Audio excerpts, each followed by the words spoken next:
हमने कहा है कि निश्चित रूप से छत्तीसगढ़ में बहुत बड़ी मात्रा में कई सालों से सहायक शिक्षक से शिक्षक, शिक्षक से लेक्चरर, लेक्चरर से प्रधान पाठक, प्राचार्य, इनके प्रमोशंस नहीं हुए हैं और बड़ी संख्या में पद रिक्त हैं और शिक्षकों में भी असंतोष है। हम अगले 6 महीनों में प्रमोशन के जितने भी गतिविधियां हैं, हमारी कोशिश होगी कि उसको पूरा कर पाएं। साथ में ये भी प्रश्न आए कि बहुत बड़ी मात्रा में स्कूलों की बिल्डिंगें जर्जर हैं, बहुत से स्थानों पर स्कूल की बिल्डिंगें ही नहीं हैं, तो उनको भी हम ये कोशिश है कि अगले 5 सालों में हम जर्जर बिल्डिंगों को रिनोवेट कर दें और जो बिल्डिंग विहीन, भवन विहीन स्कूलें हैं उनका भवन हम दे दें। और इसके लिए मैंने आग्रह भी किया है कि जो डीएमएफ मद की राशि है और सीएसआर मद का पैसा है, हम उन उद्योगपतियों से, उन पब्लिक अंडरटेकिंग से कि जो उन क्षेत्रों में खुदाई कर कर लाभ अर्जित कर रहे हैं तो वहाँ के जनहित के कामों में भी पैसा खर्च करें, इस बात का मैंने आग्रह किया। मैंने कल ही इस बात के निर्देश जारी किए हैं कि छत्तीसगढ़ी में एमए जिन नौजवानों ने किया है, अब हम पीएससी की परीक्षा के माध्यम से, व्यापम की परीक्षा के माध्यम से उनके भी भर्ती के लिए तैयारी कर रहे हैं और आने वाले समय पर जिन्होंने छत्तीसगढ़ी में एमए किया है, छत्तीसगढ़ी भाषा की बात और छत्तीसगढ़ी की बात पूर्व सरकार और भूपेश बघेल जी करते रहे, परंतु उन्होंने काम कुछ नहीं किया। अब हमारी सरकार इस दिशा में काम करेगी। पिछली सरकार खाली आदिवासियों के नाम पर उनका वोट लेने के लिए बात करती रही। नक्सलवाद को कम करने के लिए किन चीज़ों की जरूरत है, इसके ऊपर में कभी विचार नहीं किया, क्योंकि अगर आदिवासियों की मूल संस्कृति को हम जीवित रखेंगे तो नक्सलवाद को भी हम समाप्त कर पाएंगे और इसलिए हमने ये निर्णय लिया है। देखिए, हमारी बस्तर की संस्कृति बहुत उच्च संस्कृति है, आदिवासी संस्कृति है और आज भी अपने वो मूल स्वरूप में है। हमारा जो बस्तर का दशहरा है वो विश्व प्रसिद्ध दशहरा है, जहाँ पर रावण वध नहीं होता है बल्कि आदिवासी संस्कृति की झलक मिलती है। इसलिए बस्तर दशहरे के लिए अभी तक जो 25 लाख रुपए दिया जाता था, अब हम उसको बढ़ाकर 50 लाख रुपए देंगे। चित्रकूट महोत्सव के लिए अभी तक 10 लाख दिया जाता था, उसको हम 25 लाख देंगे। रामाराम महोत्सव के लिए हम 15 लाख रुपए देंगे और गोंचा महोत्सव के लिए हम 5 लाख रुपए देंगे, जिससे कि हमारी बस्तर की जो संस्कृति है उसको हम जीवंत रख सकें और आदिवासी जो अपनी मस्ती में नाचते हैं, गाते हैं, वो जीवित हो, ये हमारी कोशिश है। और आने वाला समय हमारा बस्तर में नक्सलवाद सुनाई नहीं देगा।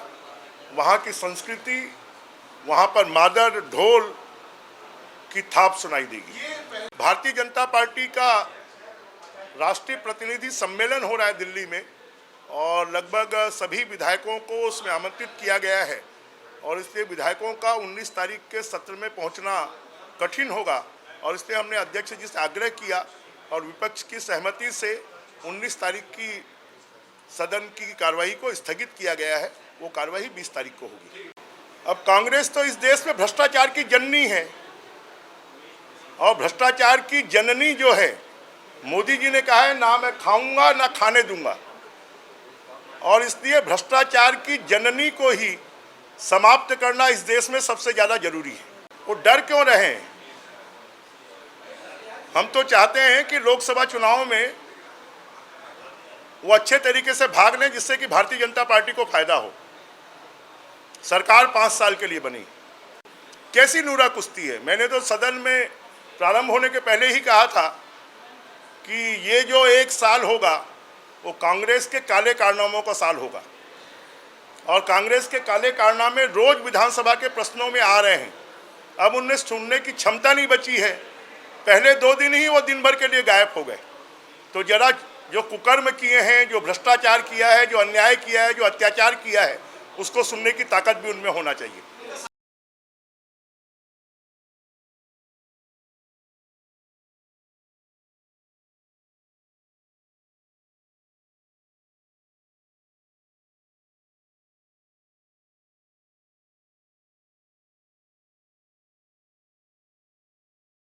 टाइम लिमिट आज ही उसकी नियुक्ति आर्डर निकाल रहे हैं। आज 16 तारीख को ही अटैचमेंट को लेकर मैंने आज सदन में घोषणा की है कि पूरे के पूरे प्रदेश में स्वास्थ्य विभाग के सभी अटैचमेंट हम कैंसिल कर रहे हैं।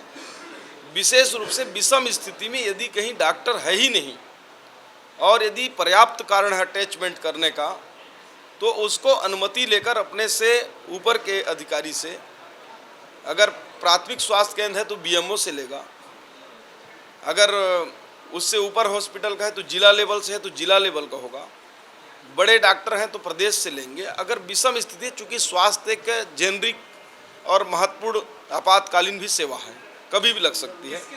खासकर जो अतिशेष है कई स्थानों पर, मान लीजिए कहीं डॉक्टर विहीन है और अगर कहीं 3 डॉक्टर हैं तो वहाँ से एक अटैच कर लिए, वहाँ तक तो संभव है कि वो पर्याप्त कारण है उसके।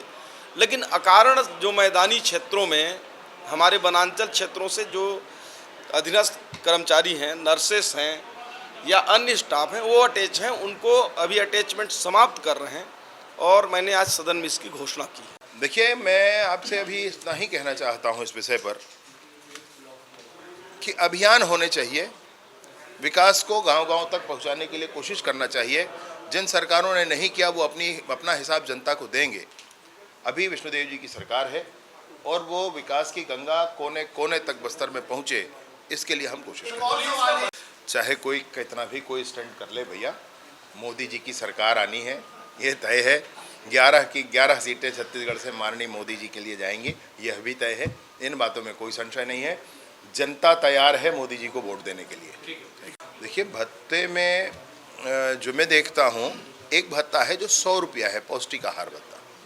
अब ये 100 रुपया पौष्टिक आहार भत्ता है, ये आहार भत्ता नहीं है, पौष्टिक आहार भत्ता है, लेकिन फिर भी कम है।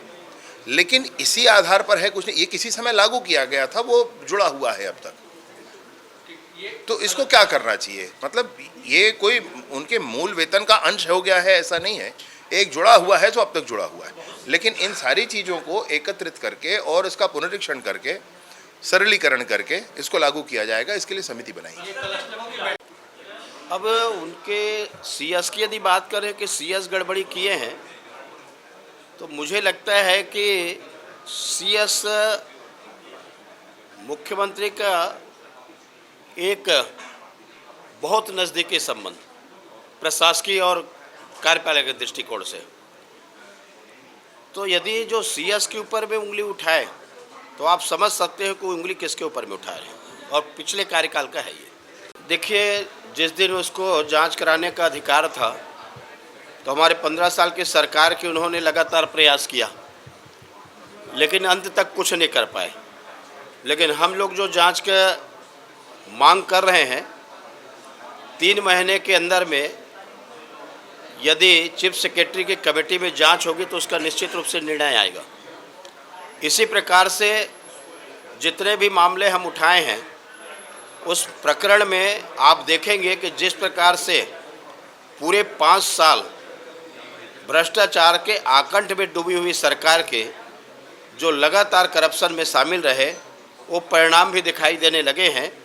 इसलिए चिंता न करें, जहां गड़बड़ियां हैं जांच भी होगी, दोषी पाए जाएंगे, दोषी के ऊपर कार्रवाई भी होगी।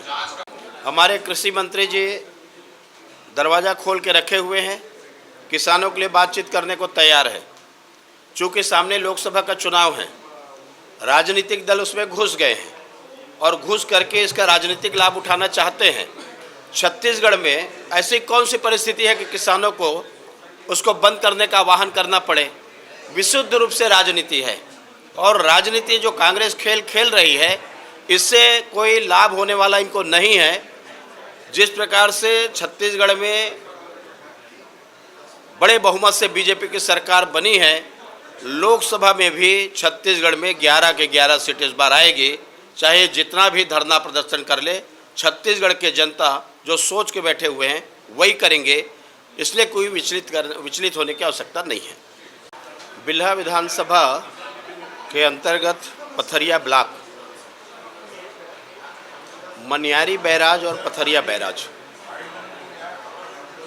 जो कार्य अभी बंद हो चुके हैं, उसको लेकर के ध्यानाकर्षण लगाया था और उस ध्यानाकर्षण के माध्यम से मंत्री जी से काम को पुनः प्रारंभ करने के लिए उसमें प्रश्न किया। तो मंत्री जी के द्वारा बताया गया कि 70% काम मनियारी बैराज का हो गया है और 40% काम पथरिया बैराज का। बैराज के कार्य पूर्ण हो गए हैं, लगभग 10,000 एकड़ की सिंचाई होगी और इसको लेकर के चूँकि बीच में पूरे 5 साल इस मद में कोई राशि नहीं डाली गई, इसलिए बंद हो गया। अब मंत्री जी ने आश्वस्त किया है कि ये दोनों बैराज का काम हम प्रारंभ कराएंगे और इसके लिए जो राशि की व्यवस्था है वो राशि भी प्रदान करेंगे। इसमें हमारे पथरिया क्षेत्र के, सरगांव क्षेत्र के लगभग हमारे जो किसानों के खेत में 10,000 एकड़ में सिंचाई की वृद्धि होगी। निश्चित रूप से उनको लेकर के एक बड़ा उनको चिंतित रहे हैं। मैं जब विधानसभा का अध्यक्ष था उस समय दोनों बैराज का काम प्रारंभ कराए थे और मुझे खुशी होगी कि दोनों बैराज का काम हमारा पूर्ण हो जाए। और मैं उम्मीद कर रहा हूं कि जिस प्रकार से मंत्री जी के जवाब आए हैं तो बहुत जल्दी नए प्रशासकीय स्वीकृति मिलेगी और उसके बाद बैराज के हमारे नहर के काम शुरू हो जाएंगे, मुआवजा की राशि किसानों को मिल जाएगी। तो हमें भी प्रसन्नता होगी और किसानों को भी इससे प्रसन्नता होगी। आज सरकार के द्वारा सकारात्मक उत्तर उसका मंत्री जी के द्वारा दिए गए हैं, तो मुझे इस बात की खुशी है कि किसानों के खेतों में सिंचाई के रकबा में वृद्धि होगी।